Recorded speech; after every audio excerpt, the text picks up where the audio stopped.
Welcome to Shop Strategy, powered by Growth Suite. Hey there. And yeah, Growth Suite helps you run smart discount campaigns on your Shopify store. It does. You can test it out for free. Seriously, it's worth a look if you haven't already. Mm-hmm. Today, we're taking a real deep dive into something that can, well, really move the needle for your Shopify store.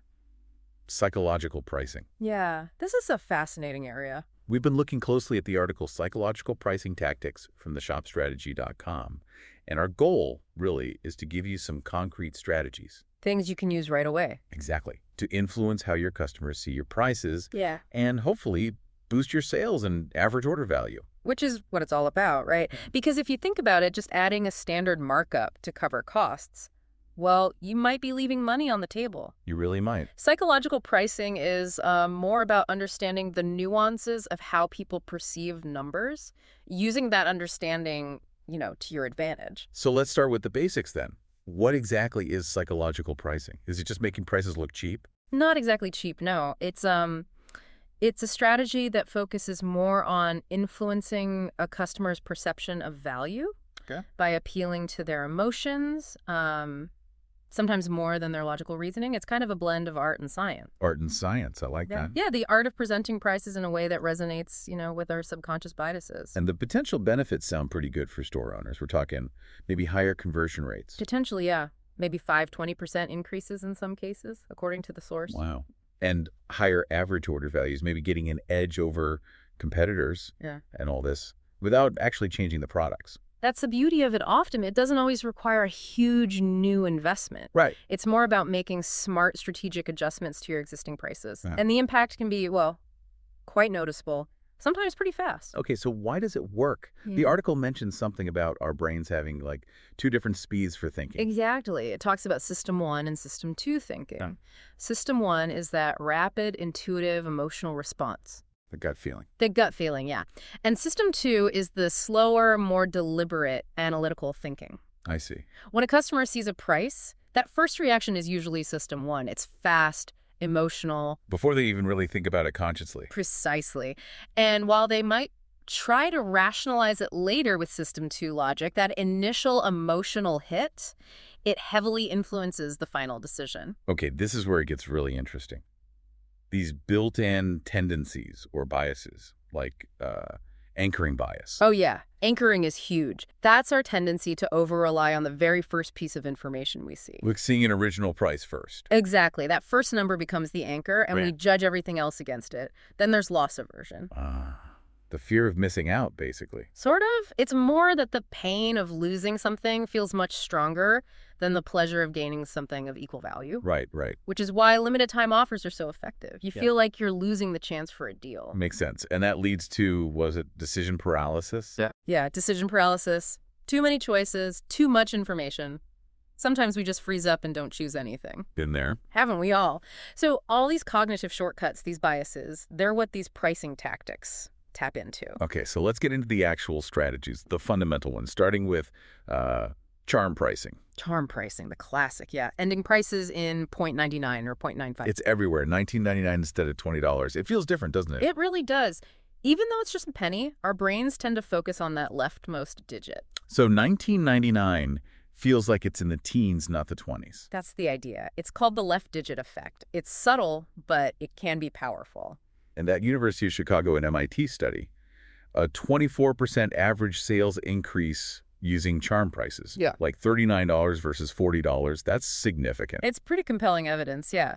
But, and this is important, it's not a silver bullet for everything. Right. The article mentioned not using it for like ultra luxury goods. Exactly. For high-end premium products, you often want to signal quality and exclusivity. Rounded numbers like $500 instead of $499.99 can actually convey that better. So it implies precision, quality, maybe confidence? Something like that. Charm pricing works best when customers are price sensitive, you're aiming for a value perception, or you're in a very price competitive market. Okay.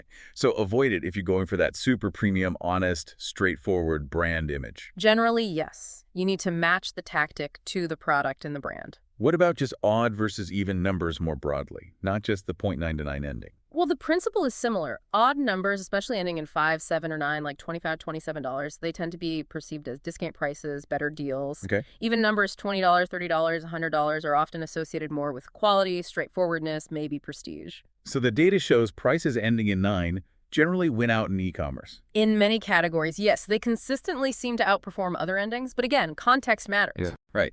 So for deals, think odd. For premium, think even or round. How do you actually do this in Shopify without manually changing every single price? Shopify has some decent tools. The bulk editor in the admin is one way for quick changes. Right. There are also apps like Bulk Price Editor or Price Magic that can automate applying these rules. Apps are always helpful. And if you're on Shopify Plus, you get access to A/B testing features to actually test which endings work best for your audience. Or you can use third-party testing apps. Testing seems crucial here. Absolutely. And, thinking about Growth Suite again, its data analysis engine could be really useful here, tracking how different price endings perform over time. Yeah, getting that real data feedback. Okay, let's shift to price anchoring. This is about setting that reference point, right? Exactly. Giving customers something to compare your price to, making it seem more attractive. Like the classic, was $100 now $75 kind of thing. Precisely. That $100 is the anchor. It sets the perceived value higher, making the $75 look like a great deal. And you could do this with compare at prices, or showing the original price crossed out, or even using the MSRP. All of those work. They establish that higher reference point. And interestingly, it often works even if people know it's a marketing tactic. Really? Our brains just latch onto that first number anyway. Seems that way. It creates that perception of savings, that feeling of getting a good deal. Okay, implementation on Shopify. How does that work? Shopify actually has a specific field for this in the product admin. It's called Compare at Price. Ah, okay. Simple enough. You put the higher reference price there and your actual selling price in the main price field. Most themes will automatically display it correctly, crossed out original price, current price next to it. And visually, you want it clear, like crossed out but visible, maybe highlight the savings. Yeah, definitely. Make the original price visible but clearly struck through.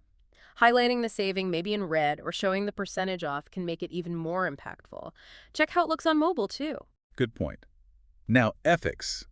The article stressed being honest with these reference prices. You can't just make up a crazy high number, can you? Absolutely not. That's crucial. Your compare at price needs to be genuine. Meaning Meaning it should be a price you actually offered the product at previously, or a genuine typical market price for that item, or the real MSRP. otherwise you risk damaging trust and maybe legal issues. Definitely both. Misleading customers is bad business and can get you into trouble. Transparency is key. Okay, what about those more advanced anchoring tricks? Tiered pricing, decoy pricing, Right. Tiered pricing is your classic good, better, best setup. where the middle one often looks like the best value. Often, yeah. It's designed that way. The good option might lack key features. The best might be significantly more expensive, making the better option the sweet spot. And decoy pricing, that sounds sneaky. It's subtle. You introduce a third option that's intentionally a bit worse value than your target option, but priced similarly. To make the target option look way better by comparison. Exactly. Like small coffee, $3, large coffee, $5 your target, and an extra large for $5.50 that's only slightly bigger than the large. Suddenly, the $5 large looks like a steal. Huh. Okay, I see how that works. It nudges you towards the intended choice. It does. Another strategy is premium first presentation. Show the most expensive option first. Why is that? It anchors the customer's perception at a higher price point, so when they see the subsequent lower-priced options, they seem more reasonable, more affordable. Clever. Okay, so we've got the basics down. What about more subtle things, like how the price actually looks on the page? Visual presentation matters, yeah. Little things can make a difference. Like font size. Like font size. Some research suggests a slightly smaller font for the price might reduce price sensitivity a bit. Interesting. And color. Red for discounts. Red is very strongly associated with sales and savings, definitely. Even positioning, maybe not putting the price right in the top right corner, can sometimes make it slightly less prominent if that's your goal. And background color. Lighter makes it feel less heavy. Potentially, yeah. These are often subtle effects, things worth testing. Like that suggestion in the article. Try reducing the price font size by 10-15% on a few top products and see what happens to conversions. That's a very testable idea. Low effort, potentially interesting results. Exactly. It's about minimizing that initial price friction. Then there's price framing, how you word it. Like saying, get all this for just $6 instead of pay $6 for all this. Precisely. The framing emphasizes the value received versus the cost paid. Or think about per unit pricing versus total price. Right. $1 per widget sounds less daunting than $30 for a pack of 30. Especially if you want to highlight affordability. But if you want to emphasize the total value or benefit, showing the full pack price might be better. And subscriptions. $10 a month versus $120 a year. $10 a month feels much more manageable psychologically. Even if the annual price offers a saving, the monthly breakdown reduces that upfront pain of paying. You match the framing to your goal. And Growth Suite could help test these different frames with offers. Yeah, testing different ways of presenting discounts or bundle prices with personalized offers could definitely yield some insights into what framing works best for which customers. Okay, visual tweaks, framing. What about urgency? Creating that need to buy now feeling. Scarcity and urgency. Very powerful psychological triggers, taps right into FOMO, fear of missing out. Limited time offers, flash sales. Countdown timers on product pages. Those can apparently boost conversions quite a bit, like 30% in some cases. Seasonal pricing, event-based sales. And the article really hit this hard. Yeah. It has to be genuine, right? No fake timers that just reset. Absolutely critical. Fake scarcity destroys trust. If you say an offer ends, it needs to end. If a timer runs out, something should happen. That's where something like Growth Suite could help again, maybe. Generating real expiring codes. Exactly. Creating personalized, genuinely time-limited discount codes adds real, believable urgency for that specific customer. What about scarcity based on inventory? Also effective, showing only 3 left in stock. Or offering limited edition products. When something's rare, it feels more valuable. It does. That potential loss missing out on getting it is a strong motivator. Highlighting stock levels, especially if competitors are out, can work well too. And Shopify apps can handle these displays. Stock counters, timers. Yeah, tons of apps for that. Urgency apps like Countdown Timer Bar, Stock Countdown. Many themes have options too. Plus, automation tools, including Growth Suite, can help schedule offers or trigger messages based on inventory. Cool. Let's shift gears slightly to more advanced stuff. Yeah. Dynamic and segmented pricing. Sounds complex. It can be, but powerful. Dynamic pricing means adjusting prices based on real-time factors. Like what? Demand, competitor prices. Exactly. Market demand fluctuations, what competitors are charging, seasonality, even time of day, being responsive.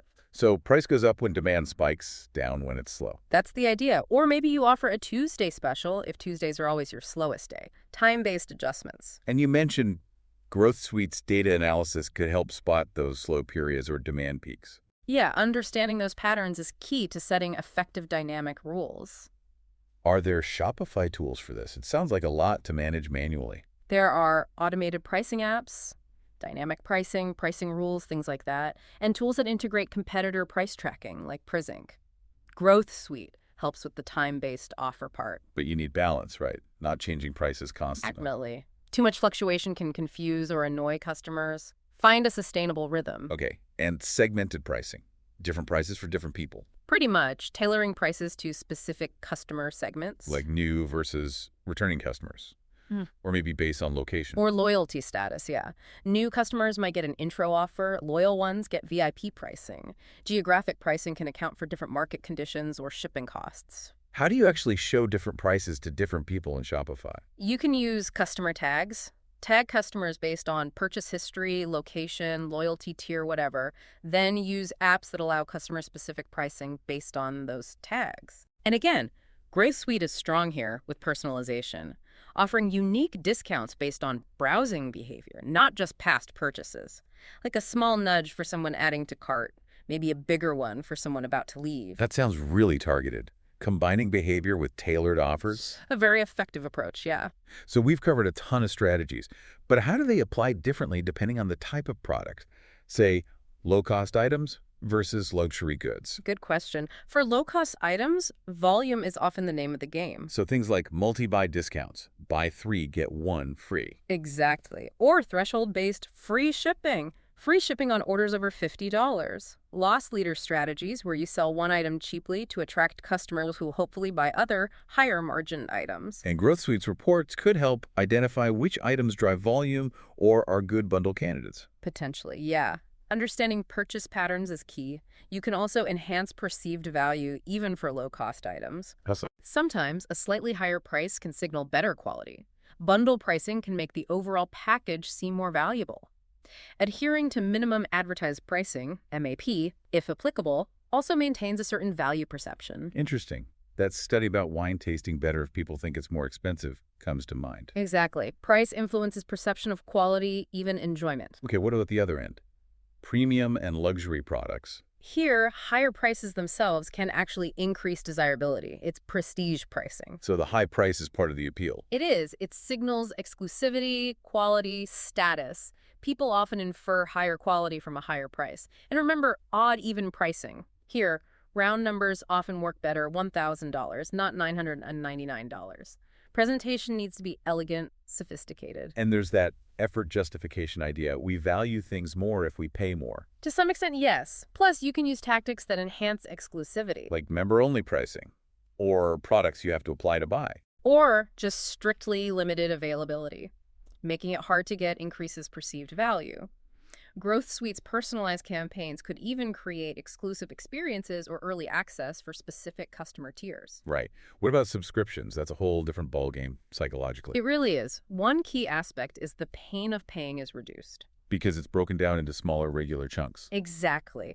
$15 a month feels less painful than a single $180 annual payment, even if the annual is cheaper overall. Though highlighting the annual savings is also a good tactic. In annual versus monthly framing again. Yep. And free trials are powerful because of loss aversion. Once someone has integrated the service into their life during the trial, they don't want to lose access, so they're more likely to convert. Payment decoupling. Separating the payment pain from the enjoyment of using the service. That's the term. And Shopify has great subscription apps like Recharge or Bold Subscriptions to manage this. So for subscriptions, highlight billing intervals clearly, offer tiered plans, maybe give subscribers perks. Definitely. Bonuses, early access, seamless account management all help with retention. And Growth Suite could potentially offer insights into which one-time purchase products might be good candidates for a subscription model, or help convert one-time buyers with personalized subscription offers. Okay, we have all these tactics. But how do we know what actually works for our store? Testing has to be the answer, right? Absolutely. You cannot skip testing. A/B testing is fundamental. Making data-driven decisions, not just guessing. Precisely. Set up tests where you show, say, price A to 50% of visitors and price B to the other 50% and see which one performs better. Key things for setting up good tests. Isolate one variable at a time. Don't change the price and the button color and the description all at once. Right, one change per test. Ensure you have enough traffic and run the test long enough to get statistically significant results. Aim for maybe 100 conversions per variation as a rough guide, though tools will help calculate significance. Maybe multivariate testing if you do want to test multiple changes. If you have the traffic for it, yes. But start simple with A/B. And what metrics matter most? Conversion rate. Conversion rate is key, obviously, but also look at average order value, AOV. Because a higher price might lower conversions slightly, but increase AOV enough to be more profitable overall. Exactly. Also, track overall revenue and ideally long-term customer value if you can. And again, analytics tools, maybe like Growth Suites, help track these across different test segments. Shopify Plus has built-in testing, right? What about other plans? Shopify Plus has scripts for A/B testing. For other plans, there are good third-party apps like Neat A/B Testing or Split Test. You can also integrate Google Analytics. And Growth Suite lets you specifically test different discount strategies. So testing isn't a one-off, it's continuous. It has to be. Markets change, customers change, competitors change. Keep optimizing. How do you do that continuously, beyond A/B tests?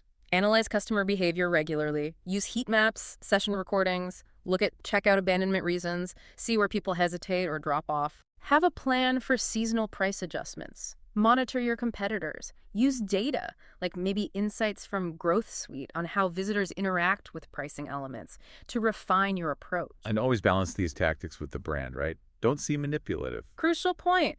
Avoid anything that feels deceptive. Maintain pricing integrity, be consistent. Align everything with your brand values. Psychological pricing should communicate value effectively, not trick people. It reinforces the brand position when done right. Exactly. Okay, final thoughts.